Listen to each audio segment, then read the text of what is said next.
ناظرین، Gaza resolution United nations کی security council میں پاس ہونے کے بعد زائنسٹ کیمپوں کے اندر ایک سوگ کا سا سما ہے، اور وہاں پر کہتے ہیں نا دنیا ہی اجڑ گئی ہے ایک طرح سے، کیونکہ دیکھتے ہی دیکھتے پاسا پلٹ گیا ہے، ٹیبلز ٹرن ہو گئے ہیں۔ ابھی سے 3-4 روز پہلے تک بھی کسی کی یہ وہم و گمان میں بھی نہیں تھا کہ امریکہ اسرائیل کا ساتھ چھوڑ دے گا کرٹیکل پوائنٹ پہ۔ یہ پہلی بار ہو رہا ہے ہسٹری کے اندر، فرسٹ ٹائم ہو رہا ہے ہسٹری میں کہ امریکہ نے اسرائیل کے خلاف پیش ہونے والی کسی ریزولوشن کو ویٹو نہیں کیا، فرسٹ ٹائم ہو رہا ہے۔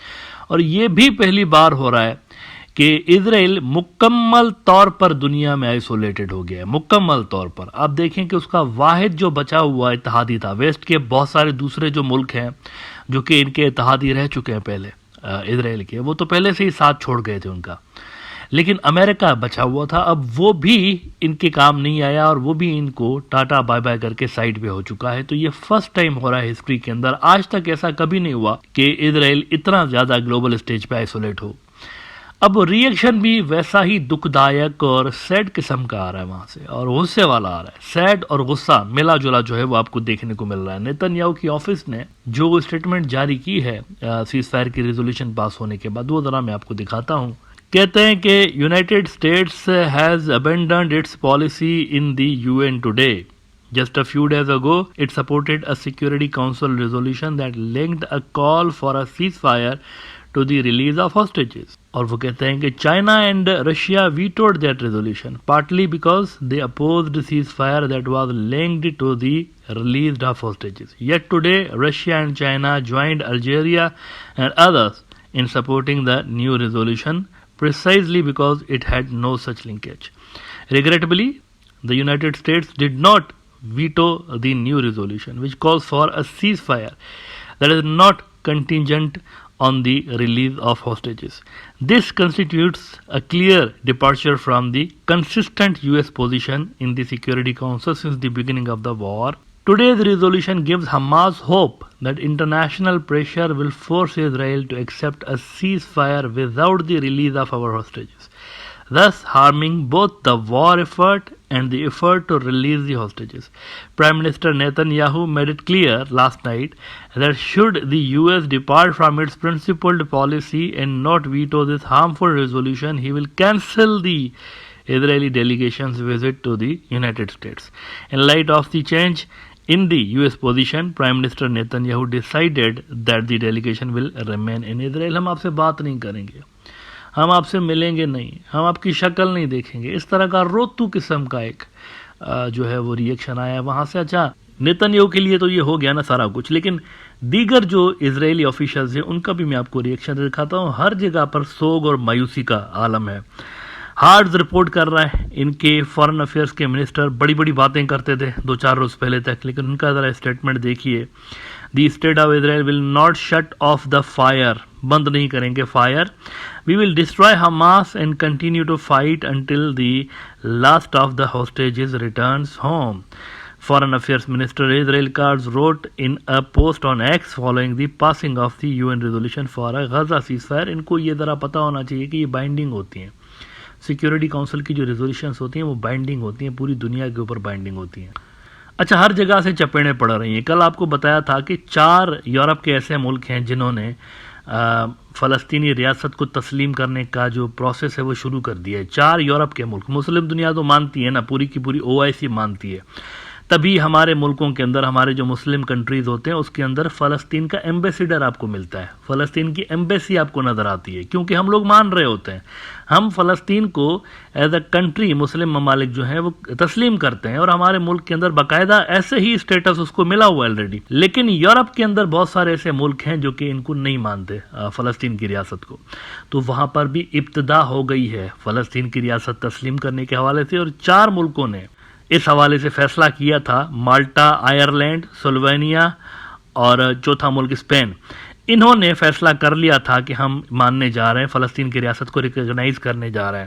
لیکن اسرائیل نے چاروں کو وارننگ دی ہے کہ خبردار ایسا مت کرنا، پھر ہمارے اور آپ کے جو ٹائز ہیں وہ خراب ہو جائیں گے. رائٹرز نے خبر لگائی ہے Israel warns for European countries against Palestinian statehood recognition. یہ آج ہی ہوئی ہے ڈیولپمنٹ، یہ ایک ساتھ، یعنی یوں سمجھے کہ وہ مصیبت آتی ہے نا تو ایک ساتھ آتی ہے، تو ان کے اوپر ایک ساتھ آئی ہوئی ہے اسرائیل کے اوپر. تو ان کو بھی شٹ اپ کال انہوں نے دینے کی کوشش کی ہے، لیکن انہوں نے ان کو لفٹ نہیں کرائی. سنگاپور نے بھی شٹ اپ کال دی ہے اسرائیل کو. سنگاپور نے شٹ اپ کال کیوں دی ہے؟ کیونکہ ان کی جو ایمبیسی ہے وہاں پہ اسرائیل کی سنگاپور کے اندر، انہوں نے ایک پوسٹ لگائی اور اس پوسٹ کے اندر روایتی بےہودگی کا مظاہرہ کرتے ہوئے انہوں نے ریلیجس فیلنگز کا ایک طرح سے انہوں نے ہرٹ کرنے کی کوشش کی. انہوں نے لکھا تھا اس پوسٹ کے اندر کہ اسرائیل جو ہے نا وہ 43 ٹائمز قرآن پاک کے اندر مینشنڈ ہے، 43 ٹائمز. فلسطین کا تو ذکر ہی نہیں ہے، ایک بار بھی نہیں ہے فلسطین. اور ایک ایک جو آرکیولوجیکل ایویڈنس ہے یا میپ ہے یا ڈاکیومنٹ کوائن جو کچھ بھی ہے وہاں پر، وہ بتاتا ہے کہ یہ جو زمین ہے اسرائیل کی وہ یہودیوں کی زمین ہے. تو ان کا فلسطینیوں کا وہاں پر کوئی نہیں جانتا، حالانکہ ساری دنیا جانتی ہے، ساری دنیا جانتی ہے.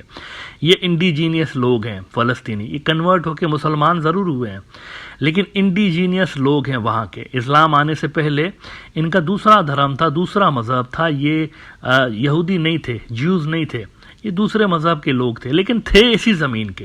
یہ باہر سے آ کے سیٹلڈ نہیں ہوئے، یہ ساری دنیا جانتی ہے. ہزاروں سال سے لے کر فلسطینی یہیں پہ ہی رہتے چلے آئے. نبوکت نظر آیا، رومنس آئے، جو بھی آئے، یہ کبھی نہیں گئے وہاں سے. اسرائیلی بھاگ کے گئے یہاں سے ضرور، لیکن یہ کبھی نہیں گئے وہاں سے. یہ موجود ہی رہے، اپنی زمین کے ساتھ جو ہے وہ چمٹے رہے وہاں پہ. تو سنگاپور نے جب انہوں نے یہ پوسٹ لگائی تو سنگاپور نے فوری طور پر ان کو کہا کہ یہ ذرا آپ یہاں پر جو حرکتیں کر رہے ہیں یہ بند کر دیں، فوری طور پر ڈیلیٹ کریں اس کو، یہ نہیں چلے گا ہمارے ملک کے اندر. اس طرح یہاں پر بیٹھ کے جو آپ باتیں کر رہے ہیں نا فلسطین کے خلاف، یہ نہیں چلے گا. تو انہوں نے شرم کے مارے ڈیلیٹ کر دی وہاں پر. ٹائم نیوز خبر لگا رہا ہے کہ Singapore orders Israeli embassy to delete inappropriate social post about Palestine. یہاں پر نہیں چلے گا آپ کا یہ 2 نمبری. سنگاپور میں بیٹھ کے آپ فلسطین کے خلاف باتیں نہیں کر سکتے. تو وہ بھی ان کو ایک جھٹکا سا لگا ہے. اچھا، حماس نے ویلکم کیا ہے بڑا، حماس والے بڑا خوش ہیں. وہ کہہ رہے ہیں بہت اچھا ہوا ہے یہ جو ریزولوشن پاس ہوئی ہے. اچھا، حماس کیوں خوش ہے اتنا؟ یہ جو ریزولوشن پاس ہوئی ہے نا، اس کی سب سے امپورٹنٹ بات یہ ہے کہ اس کے اندر حماس کو کنڈیم نہیں کیا گیا. امریکہ یہ جو ایبسنٹ رہا نا، ووٹ نہیں ڈالا، اس لیے نہیں ڈالا کیونکہ اس میں حماس کو کنڈیم نہیں کیا گیا. یہی سب سے بڑی بات ہے اس ریزولوشن کی. اسرائیل کو تو ایک طرح سے کیا گیا ہے نا کنڈیم، اسی کے خلاف تھی، حماس کو نہیں کیا گیا.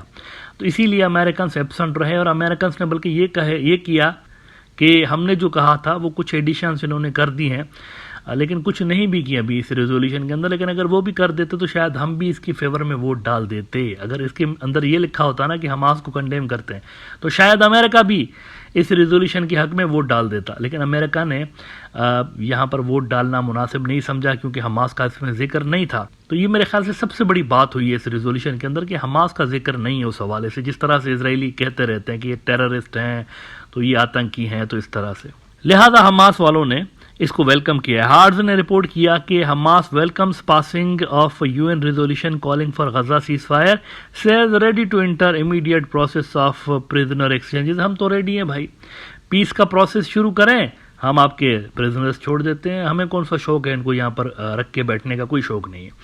اور بلکہ انہوں نے یہ بھی کہا ہے کہ انٹرنیشنل کمیونٹی کے اوپر اب یہ لازم ہوتا ہے کہ یہ سیز فائر کو امپلیمنٹ کروائیں. الجزیرہ میں انہوں نے کہا ہے کہ international community must oblige Israel to implement resolution. Hamas کے پولیٹیکل بیورو کے ممبر ہیں باسم نیام. انہوں نے کہا ہے کہ we have at least 7,000 Palestinians kidnapped by the Israelis and we consider them all hostages. If it has to come to release the hostages it has to be applied on both sides. آپ ہمارے چھوڑ دیں، ہم آپ کے چھوڑ دیتے ہیں، حساب برابر ہو جائے گا. تو یہ میرے خیال سے اسرائیل کی ہسٹری کا آج سب سے دکھ دائک میں کہوں گا کہ دن رہا ہے. کبھی انہوں نے 1947 سے لے کے آج تک یہ دن نہیں دیکھا کہ کوئی ایک دنیا کا ملک ان کے ساتھ نہیں کھڑا ہوا، کوئی ایک بھی نہیں، امریکہ بھی نہیں. یہ ہسٹری کے اندر لکھا جائے گا. اور مجھے نہیں پتا نیتن یاہو کا کیا ہوتا ہے، وہ ریزائن دے کے بھاگ جائے گا یا کیا ہوگا، کیونکہ یہ فورسفلی کنٹینیو کر نہیں سکتے اب اس طرح سے، مار کٹائی اور لڑائی وہاں پر جو کر رہے ہیں فورسفلی کنٹینیو کر نہیں سکتے۔ عالمی برادری کا جو دباؤ ہوگا وہ شاید نیتن یاہو کی سرکار جھیل نہیں پائے۔ اسرائیل کے اندر میں ایکسپیکٹ کر رہا ہوں کچھ نہ کچھ پولیٹیکل سسٹم میں تبدیلیاں ہو سکتی ہیں، ان کی ڈیپ اسٹیٹ لے کر آ جائے، کیونکہ یہ جو سسٹم ان کا چل رہا تھا وہ تو فیل ہو گیا نا، دیکھتے ہی دیکھتے عمارت گر گئی ہے ان کی۔